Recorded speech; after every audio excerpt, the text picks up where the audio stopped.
के नाम पर जो है कि से ये लूट का पूरा जो है कि से दास्तान तैयार कर चुकी है केवीआईसी और जो है उद्यान विभाग। जो कागज आज के कल गायब हो जा रहा है। उद्यान विभाग हो या केवीआईसी से हो, इसकी पूर्ण जांच की जाए। इसमें हजारों करोड़ों रुपया का जो है कि से घोटाला है। 1000 करोड़ से ज्यादा का मधुमक्खी समाप्त हो गया। आप लोग जिंदगी बसर करते हैं इस ये जिंदगी बसर वही बात हो गई है हम लोगों का कि फटी लगौटी, फटी चप्पल, फटी कुर्ता, फटी पैजामा ये पहन करके हम लोग काम चला रहे हैं। सबका हाँ, सब जगह वही हाल है। वो सबसे हारेगा तो गाड़ी का है, गाड़ी साइड करो, जब तक पैसा नहीं देगा तब तक नहीं जाने देंगे। लालू राज में होता है। हाँ, लालू राज में खूब होता था। क्या क्या इस बार आप लोग का नुकसान हुआ? नुकसान तो हम लोगों को मत पूछिए, कहने लायक नहीं है। जो जैसा आदमी है 5 लाख 10 लाख सबका नुकसान होता है। इस बार हुआ? हाँ, इस बार।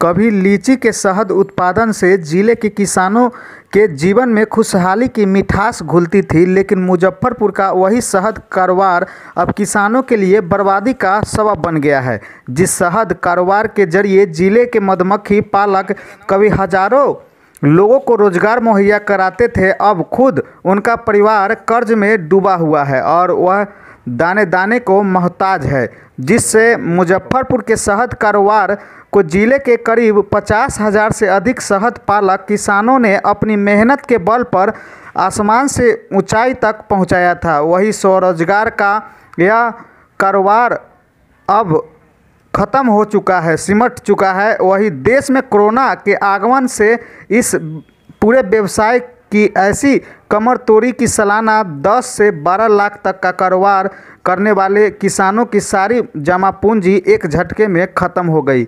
लॉकडाउन में लीची के बागों में फंसे सारी मधुमक्खियाँ लीची बागानों में ही भूख के वजह से मर गई। कोरोना के वजह से पूरी बर्बाद हो चुके इस क्षेत्र में काम करने वाले मधुपालकों की संख्या भी अब 50,000 से घटकर महज 4 से 5,000 तक रह गई है। जना से कितना का आप लोगों को प्रभावित पड़ा? लॉकडाउन और कोरोना से हम समझते हैं कि कम से कम जो कि 1000 करोड़ से ज्यादा का मधुमक्खी समाप्त हो गया।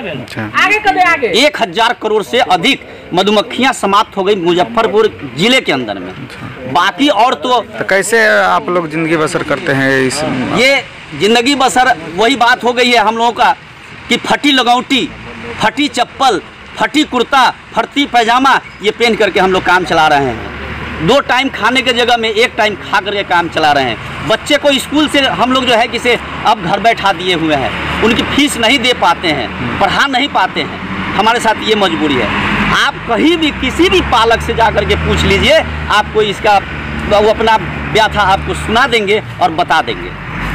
नाम बताइए। नाम मोहम्मद सरफुद्दीन, भारतीय मधुमक्खी पालक यूनियन अध्यक्ष। क्या कुछ परेशानी हो रही है? हम लोग यूपी से लेकर मक्खी जब पहुँचे मार्च के, वही 20 मार्च के करीब यहाँ पे, उसके बाद हम मक्खी ये लीची के बगान में डाल दिए।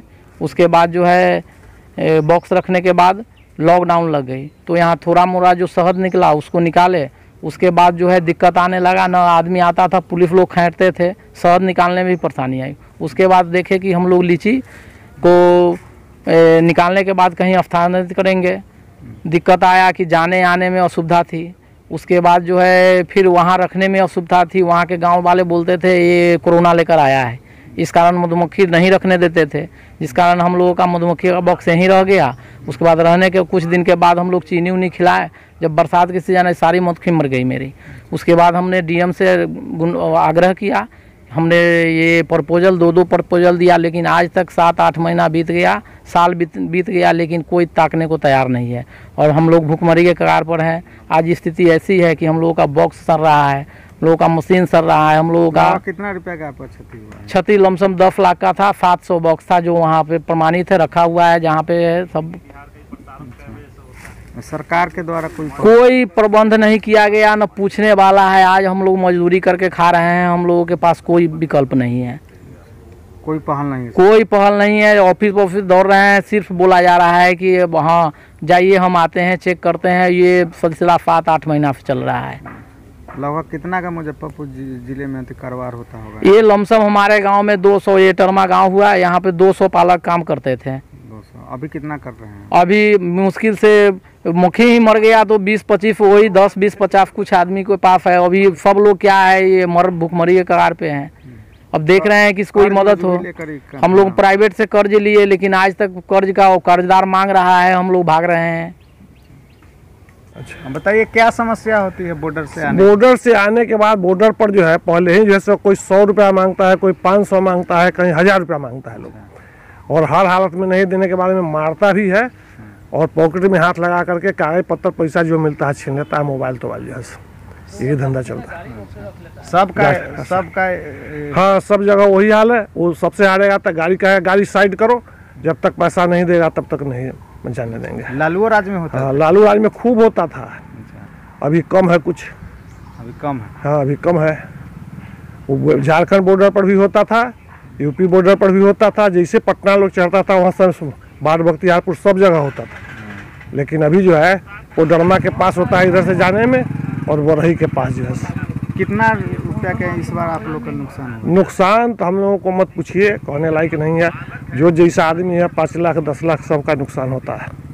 इस बार हुआ? हाँ इस बार कर रहे हैं कि नहीं? मतलब कर रहे हैं, थोड़ा बहुत कर रहे हैं। जीने के लिए तो कुछ ना कुछ करना ही पड़ेगा। नाम बता दीजिए। राम नरेश प्रसाद, ग्राम टरमा, पोस्ट कलवाड़ी, मुजफ्फरपुर।